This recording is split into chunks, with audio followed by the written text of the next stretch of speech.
Why do we argue about guitars anyway?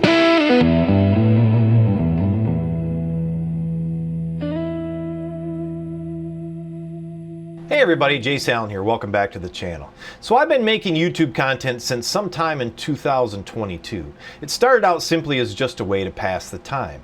I always enjoyed making videos and mixing audio, and of course, I love guitars. So I figured, why not combine all those passions into one creative effort? And going into this, I knew I would encounter a fair amount of hate. If social media has proven one thing, there are some deeply disturbed and unhappy people out there, and they simply want to make everyone else unhappy too. But what I didn't expect was the amount of anger and hate people have toward one another in the guitar community. I mean, you would expect lots of debate and anger on a channel discussing, say, politics or gun rights or vegans versus meat eaters. Those topics are generally pretty emotionally charged from the beginning. But guitars? Guitar is supposed to be fun. Guitarists are people that can make even a 2x4 with strings on it sound good. There are tons of stories about guitar legends like Eddie Van Halen and Angus Young playing absolute garbage guitars when they first started out. We all know the story of Eddie's Frankenstrat. Angus Young was reportedly so poor when he was young that he converted an old banjo into a 6-string guitar so he could learn how to play. Dave Grohl of the Foo Fighters taught himself drums by playing on pillows arranged like a drum set in his bedroom. Rock and rollers always knew how to make do and become great musicians despite their limitations. So the fact that the online guitar community gets so angry when someone like me talks about how great budget guitars can be is, well, a little mind-blowing. Get 3 guitar players in a room in real life and they'll talk about their gear and gigs they've played. They'll recommend strings to each other or picks. They'll talk about some time a drunk guy spilled beer on their vintage Fender amp. Get a handful of guitar players in the comments section of a YouTube video or a public forum like Reddit, and those people might call you a communist for buying a Chinese guitar and tell you that the heavier your guitar is, the better the tone, and if you can't handle a heavy guitar, you're a sissy. The tone of discussion in online forums always seems to turn to arguments and the "my gear is better than yours" type comments. So what is happening here? Why are we arguing about what to so many is the greatest form of personal expression in the world, the guitar? I think the first reason is anonymity. People are far less self-censored when they are hidden behind a computer or a phone screen. People commenting on this video are basically ghosts, whereas I don't have the luxury of anonymity because I'm appearing on camera and putting my personal opinions out there. But my commenters? They are hidden behind screen names and avatars. So the inhibitions come down and people tend to say what they are really thinking. So what is there to actually argue about when it comes to guitars anyway? Well, here are just some of the topics that seem to get people worked up the most. Brand loyalty. When I first started reviewing guitars back on my old channel before I started over with this one, I had posted a video about PRS guitars. Guitar World magazine had released an article, if you actually want to call it that, titled "Anything That Touches the String is God. PRS has re-engineered the shape of its tuners, and the new design could have a game-changing impact on tone." This article was all about how Paul Reed Smith redesigned the tuning keys on his guitars. Just the knob portion, not the entire mechanism. They were redesigned to look more like the bird shapes on their fretboard, which to anyone looking at them was a stretch of the imagination for sure. And they were made out of some sort of plastic, not metal. And the idea was that the added weight of the metal tuning keys throws the tonality of the guitar off. These new tuners promise to, and I quote, "help to open up the vowel sound of the guitar." Wait, what? The article itself was definitely a puff piece designed to promote the PRS brand and their new tuners, which were probably more economical to make than metal tuners. It came off as more of an advertisement for PRS than an actual article. And Paul Reed Smith is known for his P.T. Barnum style antics.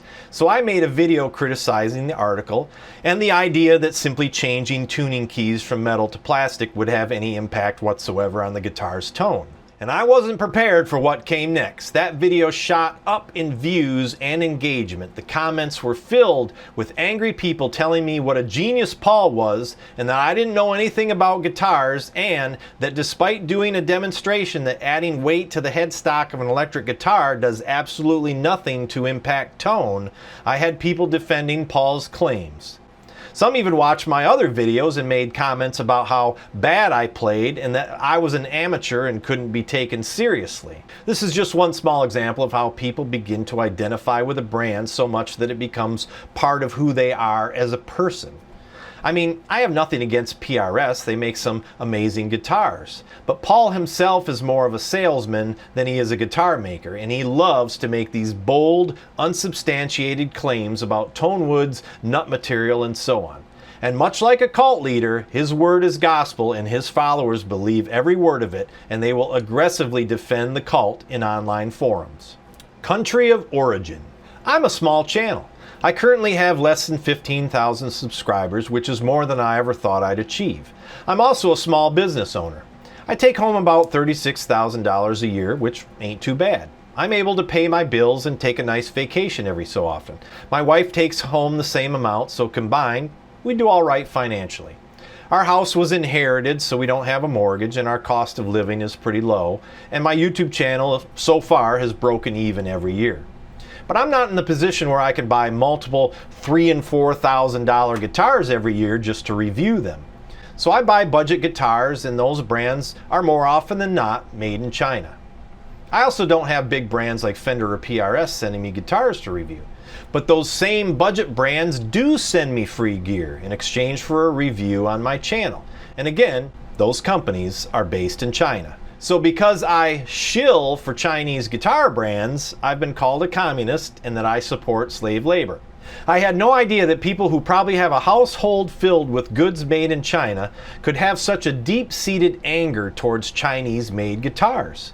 But there's this idea among many of my viewers that the only great guitars are guitars made in the United States, and that China is simply copying companies like Fender or Gibson. These are often the same folks that also believe in unfettered capitalism and that our government shouldn't interfere with business by regulating or restricting them. However, the current controversy over the Fender brand has exposed some very deep cracks in that logic. Yet country of origin is a huge pain point for many people. Just as people are boycotting Fender because their CEO is currently making some very unpopular decisions, they feel that supporting a Chinese guitar brand is tantamount to supporting the Chinese Communist Party.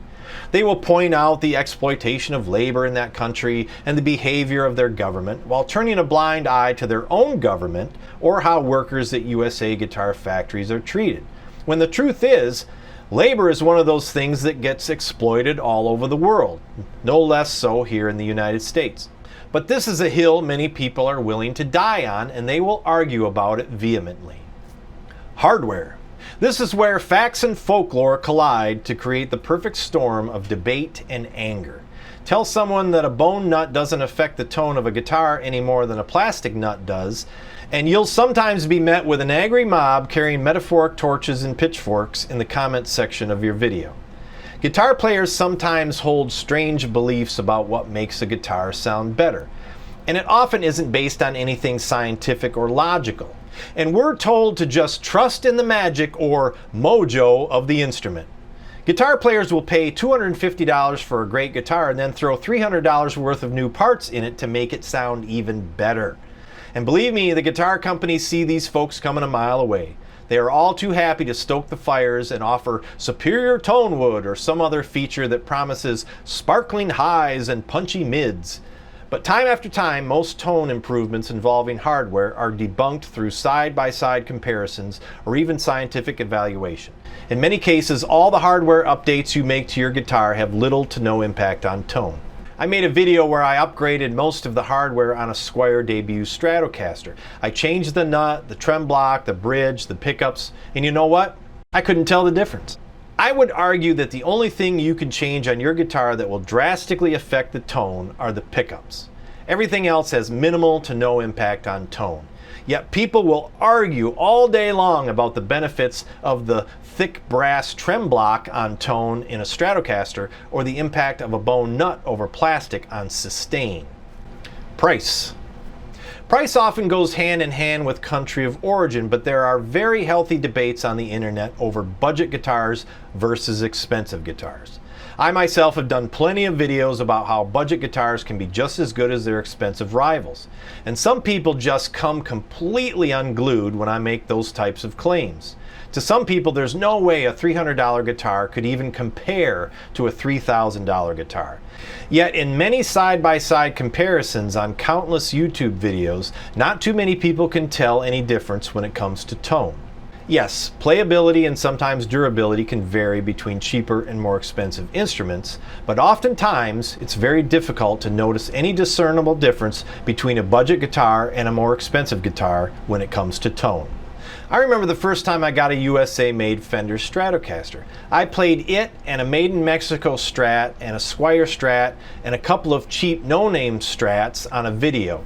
In my head, there was a noticeable difference in tone. Then I played the tone samples I had recorded side by side, and I couldn't tell the difference at all.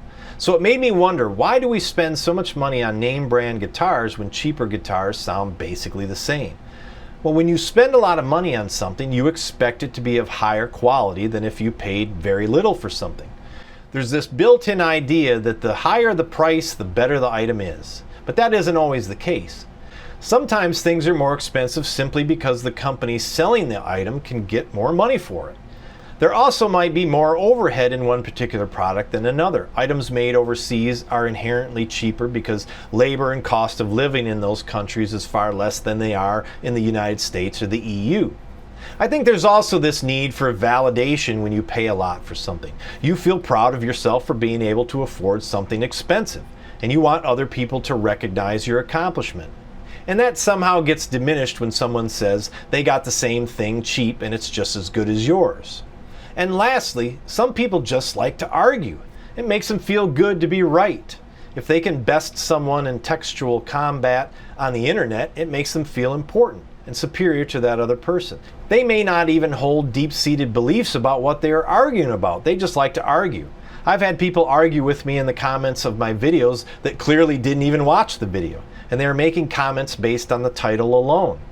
Like in one of my latest videos where I say I'm not boycotting Fender, and the reason is I don't usually buy Fender in the first place. But someone will see the title and tell me what a horrible person I am because I am supporting Fender. I'll even tell them it's just the title. I don't buy from Fender, and they'll keep arguing with me as if I didn't even say anything at all. Some people get so mad and see such red that they don't even know what they are arguing about at some point and keep arguing just to keep the argument going. And here's the thing about all those points of view and the arguments over them. Who cares?